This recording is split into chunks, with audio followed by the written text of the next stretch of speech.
numa versão da Bíblia a mensagem, mas você acompanhe na sua, por favor. Atos capítulo 9, a partir do verso 10.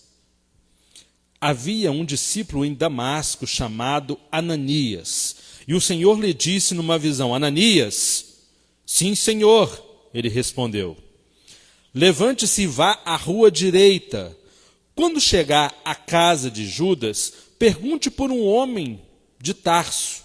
Seu nome é Saulo. E ele está lá, nesse momento, orando. E ele acabou de ter um sonho em que viu um homem chamado Ananias entrar na casa e lhe impor as mãos para que ele enxergasse outra vez. E Ananias protestou: Senhor, não pode ser. Todos falam desse homem, das coisas terríveis que ele tem feito, do terror que causa contra o povo do Senhor em Jerusalém. E agora ele está aqui com documentos dos sacerdotes principais que o autorizam a fazer o mesmo conosco. Mas o Senhor disse: não discuta, eu o escolhi como meu representante pessoal entre os judeus e outros povos e reis. E agora estou prestes a mostrar a ele o que o aguarda, o sofrimento que o acompanhará na tarefa. E Ananias então obedeceu. Achou a casa, impôs as mãos sobre Saulo e disse: Irmão Saulo, o Senhor me enviou, o mesmo Jesus que apareceu quando você vinha para cá. Ele me enviou para que você volte a enxergar e seja cheio do Espírito Santo. Mal o discípulo acabou de falar, algo semelhante a escamas caiu dos olhos de Saulo. E ele estava enxergando de novo. Saulo se levantou, foi batizado e depois participou de uma boa refeição e ficou ali com os discípulos por algum tempo. Amados irmãos, é interessante quando a gente lê a Bíblia, quando a gente percebe nos relatos bíblicos o agir de Deus na vida de pessoas naturais e normais como eu e você. Pela manhã eu citei aquele encontro do profeta Isaías no templo com a glória do Senhor sendo manifesta, e naquele momento da manifestação da glória do Senhor, o profeta fica aqui quase que em desespero, ou fica em desespero, porque ele pensava: pronto, agora eu morro, porque eu sou um homem pecador, eu sou um homem de lábios impuros, e de alguma forma os meus olhos estão contemplando a majestade, a formosura, a santidade do Senhor. Não há como conviver no mesmo ambiente com o Santo dos Santos, com o Senhor dos Senhores, com o Rei dos Reis. Ele entra em desespero e o Senhor então vem, o texto fala, com uma brasa viva tirada do altar, toca em seus lábios e fala: pronto, agora os seus lábios estão purificados. E aí você conhece o texto, que na sequência ele fala: então agora eu estou aqui, pode enviar a mim. Um homem normal, um homem natural, um homem consciente de quem era, um homem ciente de quem era, e que de repente, contrastando com a glória, com a majestade, com a soberania do Senhor, se coloca à disposição para que o Senhor pudesse usar a vida dele. Tantos outros relatos de homens e mulheres na Bíblia, no Velho e no Novo Testamento, pessoas normais, naturais, simples, que se colocavam à disposição do Senhor, que estavam à disposição do Senhor, e que o Senhor instrumentalizava a vida deles.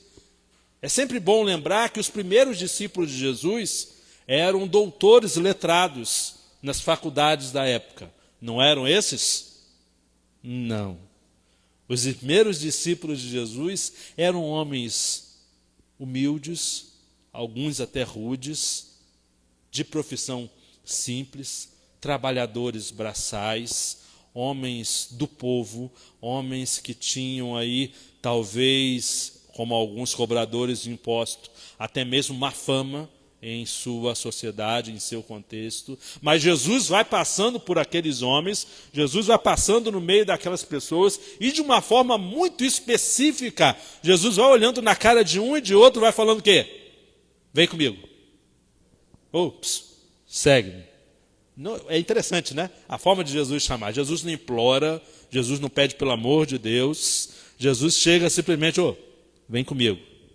Pedro, larga essa rede aí que você vai virar outro tipo de pescador. Vem junto comigo. E a gente vai vendo essas pessoas que talvez eu não convocaria, talvez você não convocaria, sendo convocados por Jesus para estar com ele, porque Jesus tinha um projeto específico de vida para esses homens. Talvez eu e você nunca convocássemos essas pessoas. Talvez eu e você entrássemos nas sinagogas daquela região, daquele contexto, daquela realidade, e chamasse os doutores da lei e colocasse ao nosso lado pessoas que nós julgávamos gabaritadas, preparadas para tal tarefa. Mas Jesus vai chamando aquelas pessoas que a gente não fazia a menor ideia de que poderiam ser usadas. Jesus vai convocando essas pessoas. E no relato que a gente leu, a gente vê Jesus aparecendo para Saulo, no texto anterior, né, que é onde Saulo cai literalmente do cavalo, né, e a sua vida começa a ser então transformada de uma forma tremenda. Só que essa história a gente conhece, essa história a gente está cansado de ver. Mas no texto que nós lemos, a gente vê o Senhor aparecendo a um discípulo desconhecido, poucas vezes relatado no contexto do Novo Testamento, chamado Ananias. Ananias estava em seu contexto, em sua realidade, vivendo a sua vida, com medo da perseguição. Não tinha coronavírus, mas tinha perseguição que estava sendo feita aos seguidores da seita chamada O Caminho, aos seguidores de Jesus. Havia uma perseguição ferrenha naquela época. Saulo já tinha autorização para, em nome de Deus, abre aspas, perseguir aqueles que se diziam seguidores, discípulos de Jesus. Alguém, de alguma forma, se adiantou ao passo de Saulo e chegou em Damasco antes, de forma que, naquela época não tinha WhatsApp, Ananias já sabia que Saulo estava vindo em sua direção para aquela cidade com autorização para perseguir, prender ou até mesmo matar os cristãos e os discípulos. Ananias sabia o que lhe esperava, e eu imagino um misto no coração desse homem de temor, de esperança, de medo, de agonia, mas de expectativa de que o Senhor pudesse fazer um milagre e livrá-los da perseguição iminente. É para esse homem que Jesus aparece. É a esse homem que Jesus se revela. É a esse homem que Jesus chega e fala: Ananias, eu preciso falar com você. Ananias, eu tenho uma tarefa para você. Ananias, você precisa me escutar, você precisa me ouvir, você precisa estar atento ao que eu quero lhe falar agora. E eu quero dizer para você, meu irmão, eu quero dizer para você, minha irmã, como eu falei mais cedo, que Jesus tem propósitos específicos para a sua vida. Eu não faço ideia de quais sejam, mas Jesus tem propósitos específicos para a sua vida e muito provavelmente você saiba exatamente qual seja ele, ou quais sejam eles. Muito provavelmente alguns deles você está lutando contra, você está tentando correr fora, pular fora. E é interessante que nesse texto aqui, Jesus se apresenta a Ananias porque ele tinha um projeto global, e dentro desse projeto global, Saulo de Tarso estava incluso, e Jesus então inclui Ananias nessa história. Eu falei mais cedo, poderia ter chamado qualquer outra pessoa, mas chamou Ananias.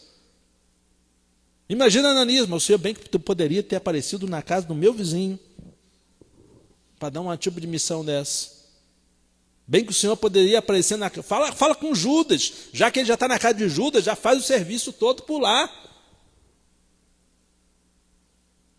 Ananias está na dele, no contexto dele, na realidade dele. E Deus, no seu projeto santo, no seu propósito específico em trabalhar na vida de Saulo, primeiro, ele também se revela a Ananias, porque, entenda, que Deus tinha um projeto para realizar e queria usar Ananias e Saulo. Mas antes de trabalhar através de Ananias, ele precisava trabalhar em Ananias. Da mesma forma que ele precisava trabalhar em Saulo. Eu falei, eu repito, Saulo não começou a pregar do dia para a noite. Foram 14 anos na prateleira. Foram 14 anos de discipulado.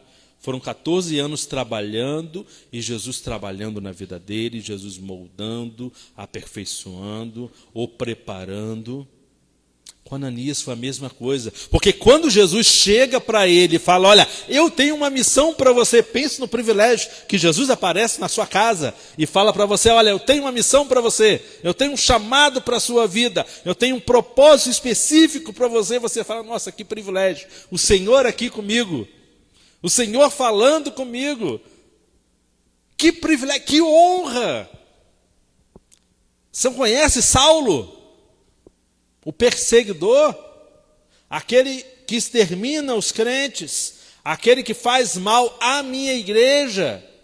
E Ananias, sim, eu conheço, pois então, ele está morando aqui perto. E eu preciso que você vá até lá, falar com ele. Imagina que Jesus te dá uma missão mais ou menos assim. Aquela pessoa que você tem ojeriza, aquela pessoa que você até mesmo tenha medo, alguém de má fama na cidade, um matador de aluguel, alguém parecido, Jesus aparece para você, você lembra, conhece o João quebra-pescoço? Sim, sei quem é, Senhor. Pois então, vai lá na casa dele, diz para ele que ele é pecador, que ele vai para o inferno se ele não entregar o coração dele para mim. Pensa no susto que você fica. Foi a mesma coisa que aconteceu com Ananias. Jesus chega para ele e fala, olha, eu preciso que você vá à casa de Judas, porque Saulo está lá. Ananias estava morrendo de medo, Ananias entrou em pânico. E aí Jesus começa a trabalhar em Ananias, tratando daquilo que precisava ser tratado nele. Irmãos, quantas coisas estão acontecendo na sua vida, que você sabe muito bem, e que Jesus está tentando tratar, que Jesus está moldando, que Jesus está tentando aperfeiçoar, e você está lutando. A próxima fase, o próximo estágio, só vai vir depois que você permitir que o Senhor trabalhe na sua vida, dentro de você. O Senhor tem obra específica para a sua vida. O Senhor quer te usar de uma forma específica, de uma forma grandiosa, mas você precisa permitir que Ele trabalhe em você. Jesus quer trabalhar dentro de você e fazer de você alguém melhor do que é hoje. Um discípulo melhor do que é hoje. Davi, ungido rei de Israel, tão novo, de forma profética pelo profeta Samuel. E alguns de nós poderíamos pensar, bom, mas ele vai assumir o trono daqui a pouco. Não. Foram de 10 a 15 anos sofrendo perseguição, calúnia, difamação, ódio de Saul, inveja. Ele não conseguia entender porque o Saul o perseguia tanto. A gente vai vendo no relato, eu falei isso aqui uma vez, a gente vai ver no relato da história de Davi e vê o disco virar do lado A para o lado B. De repente, a vida do cara vira de ponta cabeça. De queridinho do rei, ele passa a ser odiado. Inveja, perseguição, com oportunidades de matar, mas não faz o rei. Porque ele fala, não vou tocar no ungido do Senhor. Não tocarei no ungido do Senhor. E o que acontece ali é que Deus vai trabalhando, vai forjando, vai moldando a vida de Davi. Mas ele, apesar de pecador, ia permitindo que o Senhor fosse trabalhando na vida dele. O grande problema da nossa vida é que às vezes Jesus está querendo completar a obra na nossa vida, mas a gente não deixa. A gente atrapalha o processo, a gente atrasa o processo, a gente prejudica o processo. Ananias reluta, Ananias não entende, Ananias não compreende, mas Jesus estava ali trabalhando nele. Porque Jesus tinha um propósito divino, global, aonde Saulo seria o pregador do evangelho entre os gentios. Ananias estava incluso por Deus nesse projeto, mas antes de Ananias ser um instrumento, ele precisava estar devidamente preparado para tal. E aí Jesus está trabalhando. Não, calma, rapaz. Calma, eu sei o que eu estou fazendo. Não estou enganado. Eu não me enganei com o nome. Talvez eu e você falassem, mas Senhor, acho que o Senhor, confere aí a sua agenda, esse nome deve estar errado, porque não deve ser Saulo, porque esse cara é um matador, é um perseguidor. Isso daí não tem jeito. Mas Jesus trabalha em Ananias, da mesma forma que estava trabalhando em Saulo. Lembra que o texto que a gente leu diz que Saulo estava fazendo o que lá na outra casa? Orando. Talvez nunca tenha orado tanto na vida quanto orou naqueles dias, de perseguição, de medo, de angústia, de cegueira, de impotência, de incapacidade. Eu acho que a gente nunca orou tanto quanto nesses últimos meses que a gente tem vivido. Nunca se viu crente de joelho tantas vezes como desde a pandemia começou. Gente ajoelhada, chorando, orando, lendo Bíblia, falando com Deus. Gente querendo entrar em igreja, a igreja está fechada, porque não tinha reunião presencial. Por quê? Medo. Medo. O confronto com a dura realidade da vida. Estava ali Saulo sendo trabalhado por Jesus, mas também estava ali Ananias sendo trabalhado. Jesus não perde a viagem, não. Jesus nunca perde a viagem. Ele estava trabalhando em outras questões, mas ele aproveita para trabalhar em Ananias. Jesus, o Senhor, lá no Velho Testamento, tinha um propósito específico para o povo de Nínive, mas ele aproveita para dar um corretivo em Jonas. Jonas toma uma lição dura e profunda ali, e eu nem sei se aprendeu a lição no fim das contas. O fim do livro não deixa uma incógnita ali. Você não sabe se ele aprendeu de fato, porque o bicho era turrão. Nunca se viu na história da humanidade um cara que pregou com tanta má vontade e foi tão bem sucedido. O cara não queria pregar, queria que todo mundo fosse para o inferno, todo mundo morresse, e ele prega com essa má vontade, e todo mundo se arrepende, o cidadão senta lá em cima e pragueja. Esses miseráveis tinham que morrer. E aí, o Senhor o contrasta com aquela cena meio que sem lógica, sem sentido. Brota aquela planta por sobre sua cabeça, e aí ele fica com pena que aquela planta nasceu, cresceu, depois morre pela sequidão, por conta do sol, e Deus fala, bom, você é um cara de pau mesmo, Você não tem pena desse povo aí, que não tem nenhum discernimento, que eram ignorantes, mas tu tem pena de uma planta. Esse povo aí não sabia discernir sobre nada na sua vida, até que a mensagem de arrependimento veio a eles. E você não tinha compaixão dele. Percebe que o Senhor estava trabalhando em Jonas. E eu acho que ele continuou ainda com muito trabalho na vida de Jonas. E eu acho que ele continuou com muito trabalho na nossa vida. A gente vai sair daqui e vai continuar tomando cacetada de vez em quando de Jesus, porque ele quer moldar, ele quer burilar, ele quer trabalhar, porque ele quer que nós sejamos melhores. Jeremias 29:11, o que diz? Lembra? Porque eu sei os planos que eu tenho para vocês, diz o Senhor. São bons pensamentos. Eu quero dar a vocês um futuro melhor, uma vida com esperança. Eu não quero o mal de vocês. O Senhor está falando isso lá para o povo que estava preso há pouco tempo no cativeiro, e estavam dizendo que eles iam ser libertos. E Jesus falando, o Senhor falando, não, vocês vão ficar aí.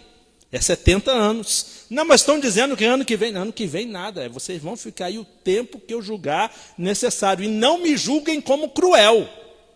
Porque eu estou fazendo isso com vocês para o seu bem. E aí entra o texto. Porque eu sei os planos que eu tenho para vocês. Vamos ver se assim vocês aprendem.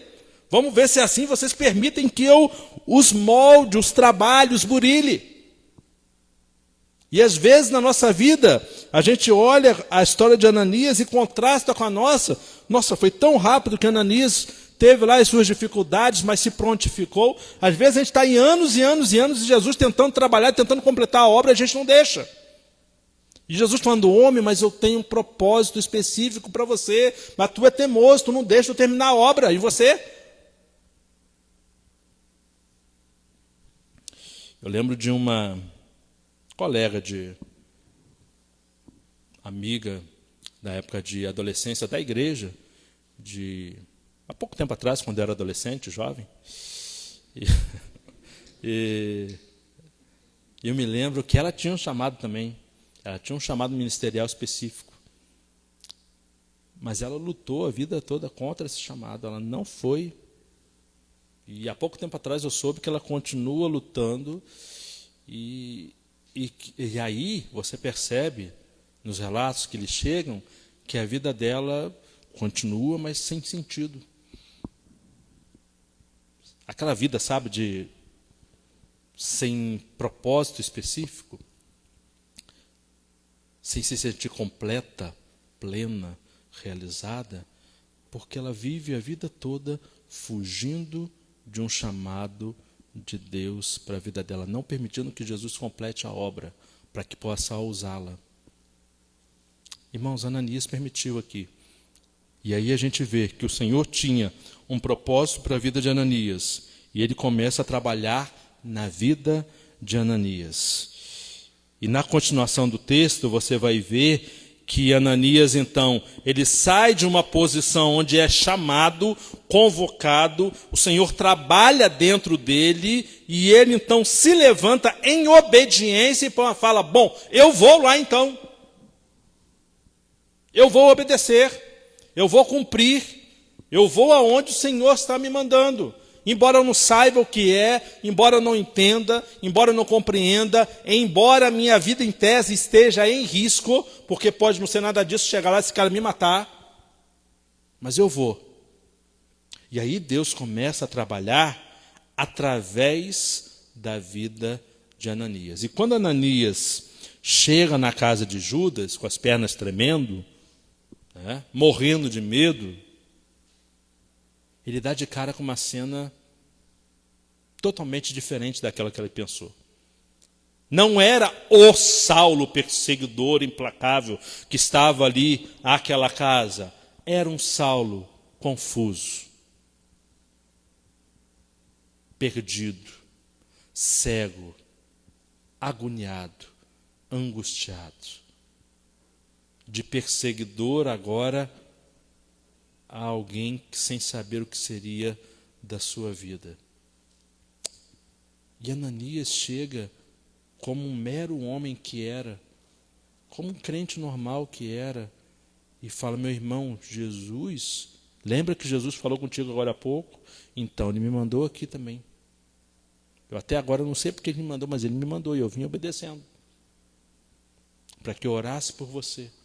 E Ananias então ora por aquele homem. Irmão, quem era Ananias? Ananias era um crente normal, simples, uma pessoa humilde, alguém que se colocou apenas à disposição do Senhor. Sabe, às vezes a gente fica colocando um monte de dificuldade para Deus usar a nossa vida. Eu não sou pastor, eu não sei pregar, não sei falar em microfone. Meu irmão, é Deus quem vai usar você. Com as suas ferramentas, com a sua bagagem, com a sua história. Ele vai instrumentalizar a sua vida. Você vai ser como esse violão, um mero instrumento. Porque quem vai tocar é ele. Quando o Marcelo pega o violão para tocar aqui, se ele não pegar, ou se ele não tivesse habilidade, nada lhe adiantaria. O violão por si só vai ficar parado ali. Mas o violão se torna útil como instrumento quando alguém que sabe tocar o pega e o dedilha e coloca as notas certas e faz tudo aquilo que é necessário. Daí a gente contempla, né, a harmonia da música e fala, nossa, que coisa linda. Mas só o violão não adiantaria. De fato, a nossa vida é limitada, nós somos pecadores, mas quando a gente se coloca em obediência nas mãos de Jesus, como missionários que cada um de nós somos, Ele usa as nossas vidas. Com uma mera palavra que você dá a um colega de trabalho, com uma mera conversa que você pode ter com uma amiga de serviço, com o momento onde você para enxugar as lágrimas de um conhecido, de um amigo, um momento que você para orar pela pessoa que está passando por alguma dificuldade, e você fala, nossa, mas o Senhor te usa. Ele instrumentaliza a sua vida. E Ele faz muito mais do que você possa imaginar, quando você se coloca à disposição dEle. Porque é Jesus quem faz, não é você. Louvado seja Deus, porque é Jesus quem faz. Porque quando a gente tenta fazer, a gente dá com os burros na água, né? Quando a gente vai na nossa força, quando a gente tenta fazer do nosso jeito, eu sei, eu faço, irmão, dá tudo errado. Nada dá certo. As coisas não têm o resultado que a gente esperava. Ananias se coloca à disposição, fala, não entendo nada, eu estou morrendo de medo, mas já que o Senhor está aqui trabalhando em mim, forjando a minha vida, eu vou. Pode ser que eu nem volte, mas eu vou. E ele vai. E naquele momento o texto que eu li fala que mal ele acabar de... Ele estava orando, a escama já caiu do olho do cara. Era o poder de Ananias? Não. Era o poder de Jesus Cristo. O mesmo Jesus que está aqui nessa noite. O mesmo Jesus que está contigo na sua vida. O mesmo Jesus que quando você sair daqui vai com você. E possivelmente vai estar com você amanhã e vai falar para você. Fala com ele, dá uma palavra para o seu amigo. Você vai falar, não, mas eu vou falar o que agora? Eu hoje trabalho. Já teve uma experiência assim? Jesus fala, ó, vai lá, fala para ele. Pergunta a ele como é que ele está. Eu falei, não, vou fazer o que lá? Tem mais o que fazer. Aconteceu comigo em Serafina esses tempos. Eu estava indo, eu não sei o que deu essa história. Eu estava indo no correio a pé, passei, e tinha uma senhora sentada com um filho na frente da farmácia. Irmão, eu não sou de fazer isso, tá? Eu quero falar isso para deixar bem claro.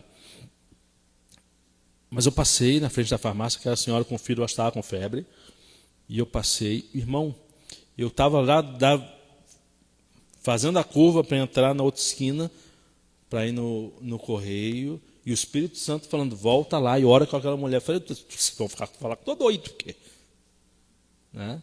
Volta lá e ora com aquela mulher. Volta lá. Mas aquele negócio martelando na cabeça, já teve com você um negócio assim? Volta lá, volta lá, volta lá. Enquanto eu não voltei, aquele negócio não parou de martelar na minha cabeça. Aí você imagina a cena de maluco, né? Isso é coisa de doido. Aí eu chego na farmácia, recém na cidade, falo, como é que está a senhora? Tudo bem? Está passando mal? Tá, ele está com febre, tá, meu marido está vendo remédio. Eu posso orar pela senhora? Imagina os olhos italianos, né? Pode. E aí eu orei com aquela senhora, perguntei o nome, fui embora. Eu até queria saber quem ela era, mas nunca mais eu vi aquela mulher. Nunca mais eu tive notícia. Mas naquela hora eu precisei, irmão, eu precisei fazer isso. Eu precisei, porque o Espírito Santo estava lá no meu pé. E às vezes ele faz isso e a gente não obedece, a gente ignora. Continua, tem mais o que fazer. Vou parar aqui para dar atenção para fulano, para ciclano.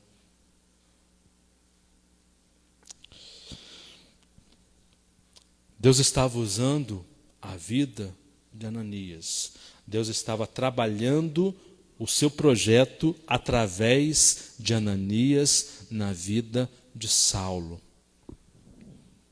Ananias nunca fazia ideia de quem Saulo se tornaria.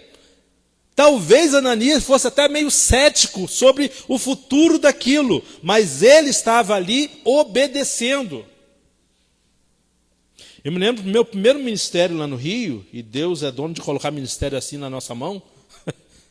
Era uma congregação no interior do interior, com um templo grande, mas com 4, 5 pessoas. E eu me lembro das vezes estar sentado no portão de acesso dos carros da igreja-mãe, e chegar um irmão e falar: pastor, está indo para lá, para o Sambê? Estou indo. Sambê é o nome do bairro.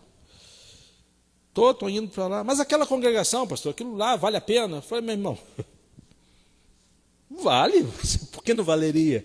Mas aquilo lá não tem ninguém, pastor, aquilo lá é perda de tempo. Ah, meu irmão, eu estou indo fazer o que Deus está mandando fazer. Alguém tem que fazer. Alguém tem que fazer isso. Quando a gente veio para o Paraná, para o Sul, para o Paraná, e Deus nunca me deu o privilégio de ver o negócio completo, né? Ele sempre me tira um pouco antes da história, né? Quando eu vim para o Paraná, 1 ano depois, organizou a igreja. A mesma congregação. Confesso para você que eu fiquei com raiva naquele ano. Primeiro ano ali em Santa Helena, eu quebrei pedra naquele lugar. A gente rodava para todo canto. E eu saio de lá, o senhor permite que eu organize a igreja. Que lá no Rio é uma coisa interessante, porque tem praticamente uma igreja batista em cada esquina. Né? No nosso bairro, por exemplo, devia ter uns 1.000 habitantes, tinha 2 igrejas batistas com 500 metros de distância uma da outra. 2 congregações, uma da primeira e uma da segunda. E foram 8 anos que eu tive ali, que a gente tentando juntar as 2 em uma. E nunca dava certo. Né? Tinha o da primeira, tinha o da segunda, o da primeira e o da segunda. E a gente ali, e o outro ali. Quando a gente saiu, quando eu entendi que o Senhor estava mandando a gente sair, Deus permitiu que as 2 entrassem num acordo, vamos juntar tudo. Falei: agora, está vendo? Agora que eu vou sair, o Senhor me apronta uma dessa. No Paraná agora foi a mesma coisa. Não importa, né? Mas é interessante que alguém tem que estar na mão, à disposição. Quando eu vim para Serafina, me disseram a mesma coisa. E foi mais tentador, porque eu contei, eu acho que para o pastor Laerte já, não sei mais para quem, que uma igreja de Mato Grosso do Sul convidou a gente para ir para lá, antes de Serafina. Uma igrejazinha, não tão grande, mas uma igreja organizada, tudo funcionando, acho que 70 membros, né? E aí eu fui lá, visitante de Serafina, nossa, que sonho. Né? Tudo funcionando, tudo bonitinho. Eu me sentia, sabe como? Moisés diante da terra prometida. Guardada muitas proporções. Eu olhava aquela igreja, irmão, saí de lá apaixonado. Que coisa linda, um gabinete pastoral, nem sei o que é isso. Sala infantil. No Paraná, a sala das crianças era a minha sala e minha cozinha de casa, porque eu morava atrás da igreja. Aí eu olhei, e aí eu saí de lá, fiquei lá sexta, sábado, domingo, vim embora na segunda, e eu dirigindo, e Rosângela falou: tá, mas não era tudo que você queria? Por que você está com essa cara? Você não está feliz? Eu falei: estou feliz. O problema é que eu estou, mas tem alguma coisa errada nessa história. Como diria o filósofo, algo de errado não está certo. Aí eu chego em Santa Helena, alguns dias depois o Mário me liga e fala: olha, mudou tudo lá em Serafina, a gente vai fechar, não vai fechar mais, e querem que vocês vão para lá. Falei: pronto, já sei até o que vai acontecer, quer ver só? Já sei até o que o senhor vai aprontar, mas tudo bem, vamos lá. E foi exatamente o que aconteceu. E eu não entendo muita coisa que acontece, mas uma coisa eu tenho certeza: eu preciso estar à disposição do Senhor. De alguma forma, de algum jeito, ele cismou de usar a minha vida, a vida da minha família. E eu, embora conheça todas as minhas limitações, e ele as conhece muito bem, eu preciso me colocar à disposição dele e falar assim, eu estou aqui. Eu não sei nem o que o senhor vai fazer, mas eu estou aqui. Pode fazer. Vai lá, eu estou aqui. O grande problema nosso é que geralmente a gente corre disso. E a gente perde de viver o que Ananias viveu, porque Ananias foi trabalhado por Deus, Ananias foi instrumento nas mãos de Deus, e Deus o tornou um coparticipante na expansão do seu reino. Pensa no privilégio que é isso. Porque Ananias depois, mais para frente, possivelmente teve notícias de quem Saulo de Tarso, o perseguidor, se tornou. Plantador de igrejas, pregador do evangelho entre os gentios, o único caboclo que tinha coragem de bater de frente com Pedro. Você vê lá alguns relatos, ele falando com Pedro e, né, parece 12 gaúchos conversando ali. E você olha e fala, imagina você no lugar de Ananias, Ananias olhando aquilo tudo, e alguém chega para Ananias, Ananias, viu o que aconteceu? Paulinho lá, Saulinho que veio aqui, que deu aquela confusão toda, estava cego, lembra? Que a gente desceu ele escondido pelo um cesto no muro e tal, lembra? O que aconteceu quando ele morreu? Não morreu não, rapaz.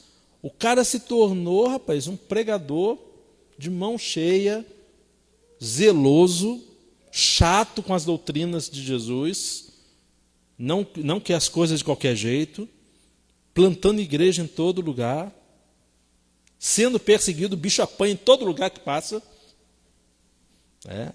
Paulo tinha uma proposta de plantação de igreja bem interessante, de pregação.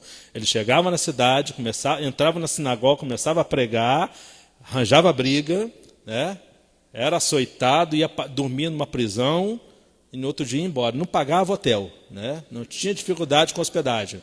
Era uma viagem missionária barata. Porque, rapidinho, você pode ler, na maioria das vezes ele entra na cidade, arranja problema, que começa a pregar, começa a bater de frente com o povo, daqui a pouco ele está preso, dorme na prisão, leva uma chibatada e vai embora no outro dia, ou daqui a alguns dias. Coisa simples, Imagina se isso fosse hoje. Oxi. Saulo, cara, se tornou um pregador, um plantador de igreja. E eu imagino, Ananias falando, rapaz, em pensar que eu pude ser instrumento nas mãos de Deus, quando esse cara ainda era um perseguidor de cristãos. Em pensar que eu orei por ele para ele voltar a ver.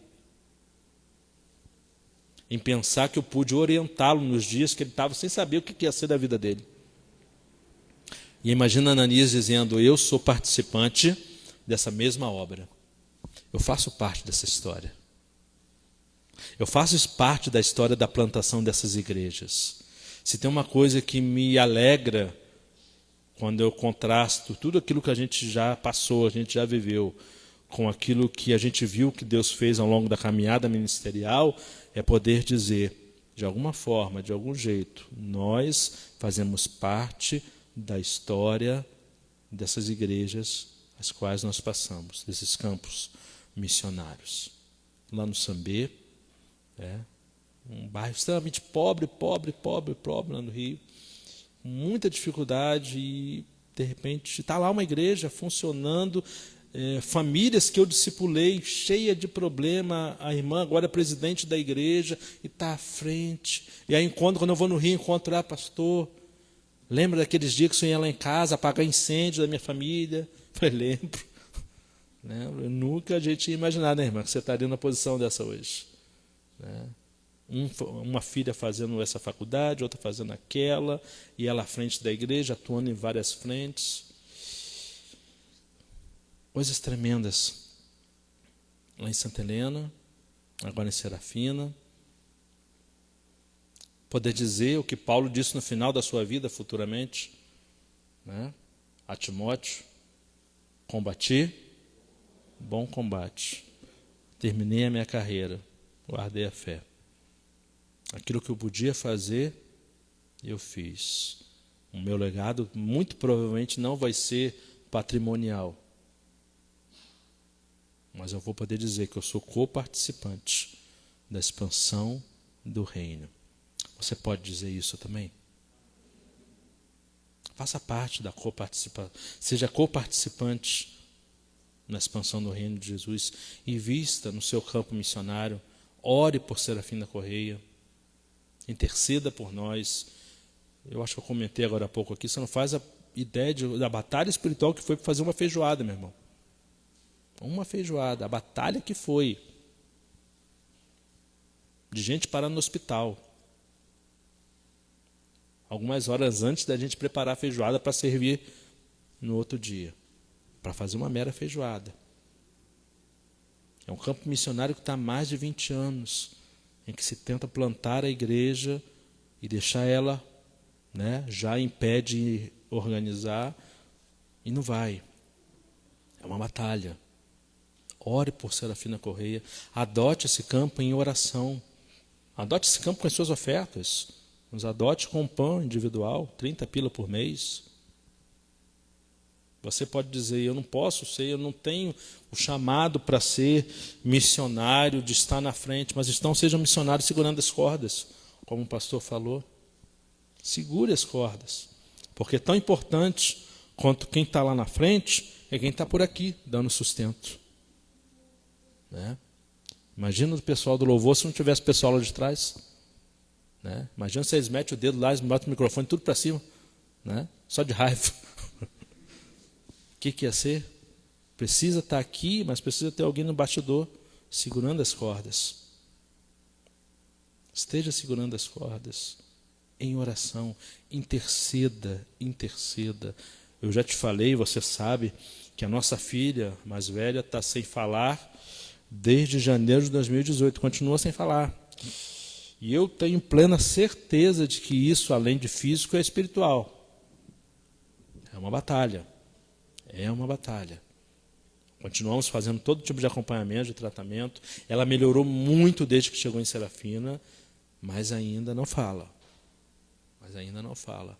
E ano passado eu fui na nossa reunião de missionários em Ijuí, ano passado ainda teve, e eu me lembro que naquela reunião, no momento de oração, irmão, eu me joguei no chão junto com o pessoal, eu orei, eu chorei, pedindo a Deus para devolve. E por fim, a minha filha continuou sem falar igual. E eu tomei uma postura, falei, sabe uma coisa? A partir de agora eu não te peço mais para devolver a voz dela. O Senhor sabe o quanto a gente quer. Nunca vou esconder isso do Senhor.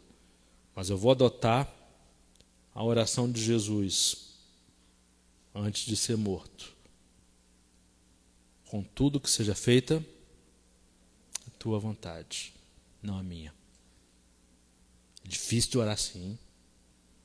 Quando se trata de um seu, é difícil de orar assim.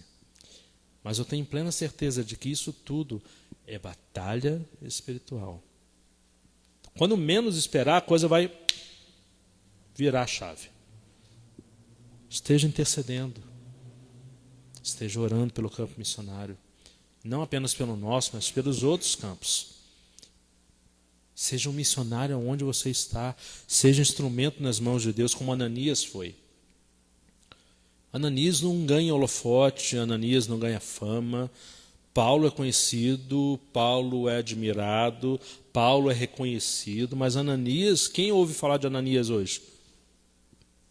Pouquíssimo se fala de Ananias. Aqui. Mas lá na eternidade, o galardão, o quinhão dele, está guardado diante do Senhor. Ele combateu o bom combate. Ele terminou também a carreira dele. Ele guardou a sua fé. Que você seja um instrumento nas mãos do Senhor. Pode ser que as pessoas não te reconheçam como você queria que acontecesse.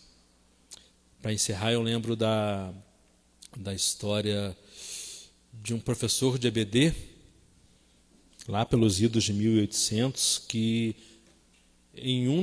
com um dos seus alunos, ele leva o seu aluno a reconhecer Jesus como Senhor e Salvador. Aquele garoto entrega a vida a Jesus E aquele professor de EBD, um cara simples, humilde, não sabia de que Dwight Moody seria um dos maiores evangelistas que esse mundo já conheceu. Ele estava apenas levando um garotinho a conhecer Jesus como seu Senhor e Salvador. Imagina a alegria dele, se ele pôde alcançar, vendo aquele garotinho se tornar um homem, pregando o evangelho nos 4 cantos desse mundo, ou do mundo conhecido, falando, cara, valeu a pena investir o meu tempo, a minha vida, e levar esse garotinho a conhecer Jesus. É um tipo de investimento, o qual você nunca vai se arrepender. Que Deus te abençoe. Nós vamos ficar de pé, vamos falar com o Senhor.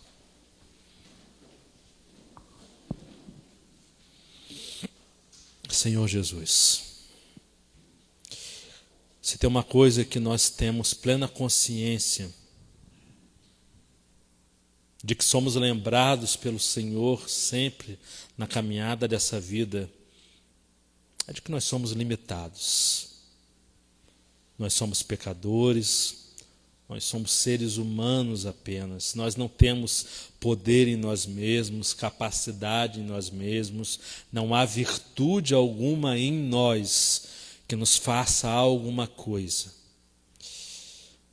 Mas assim como aconteceu com Ananias, a gente se coloca à tua disposição, ao serviço do teu reino. Temos buscado ser zelosos para com o Senhor, andar na tua presença, temos buscado agradar ao Senhor, embora nem sempre ou quase nunca a gente consegue. Mas eu quero dizer, e eu creio que é essa mesma oração dos meus irmãos, trabalha em nós, trabalha nos nossos corações. Quanta coisa precisa ser colocada no lugar, quanta coisa precisa ser quebrada, moldada, como aquele cântico que a gente cantava antigamente, quebra tudo, faz de novo, trabalha na nossa vida, e assim então o Senhor terá liberdade para trabalhar através de nós, trabalhe através das nossas vidas.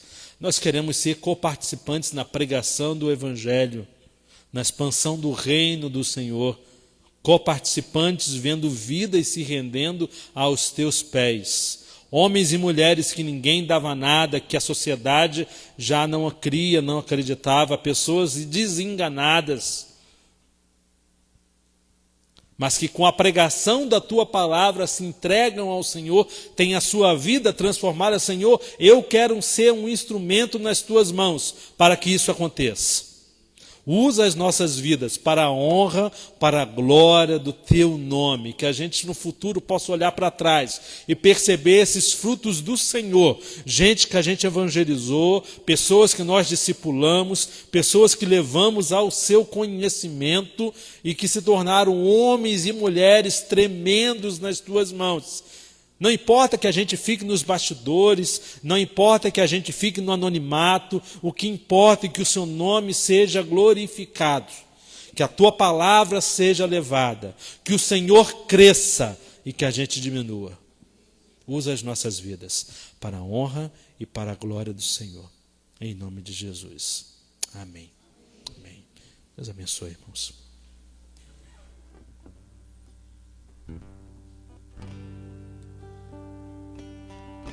Louvamos a esse Deus por sua palavra, por sua bondade, por sua palavra ser eficaz, ser forte, mas maravilhosa.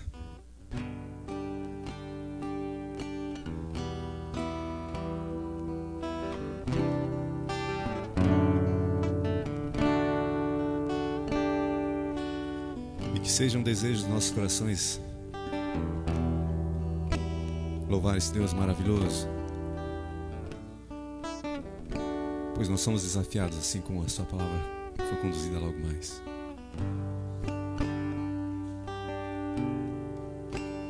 Desejamos nos nossos corações honrar a esse Deus maravilhoso.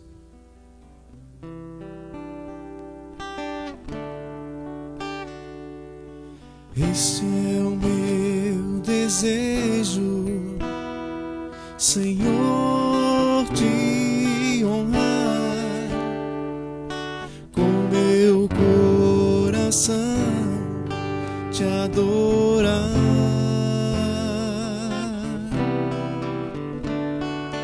Tudo que há em mim te dá louvor, só a ti adoro, meu Senhor.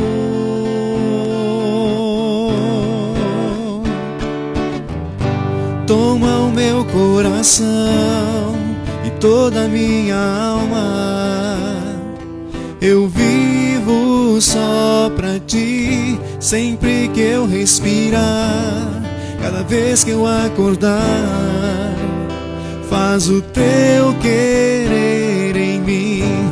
Toma o meu coração e toda a minha alma, eu vivo só pra ti, sempre que eu respirar, cada vez que eu acordar, faz o teu querer em mim.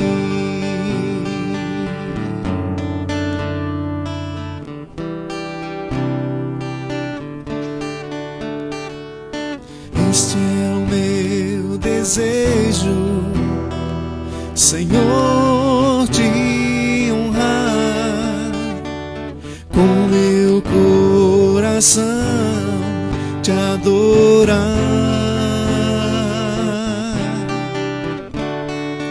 Tudo que há em mim te dá louvor,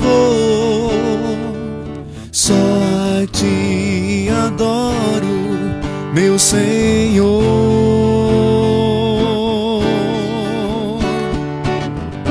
Toma o meu coração e toda a minha alma, eu vivo só pra ti, sempre que eu respirar, cada vez que eu acordar, faz o teu querer em mim.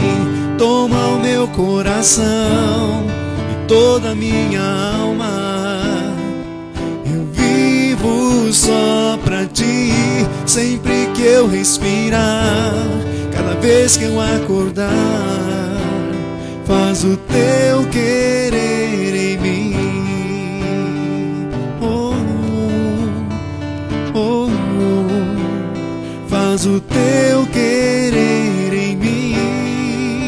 Oh, oh, oh, oh, faz o teu querer em mim.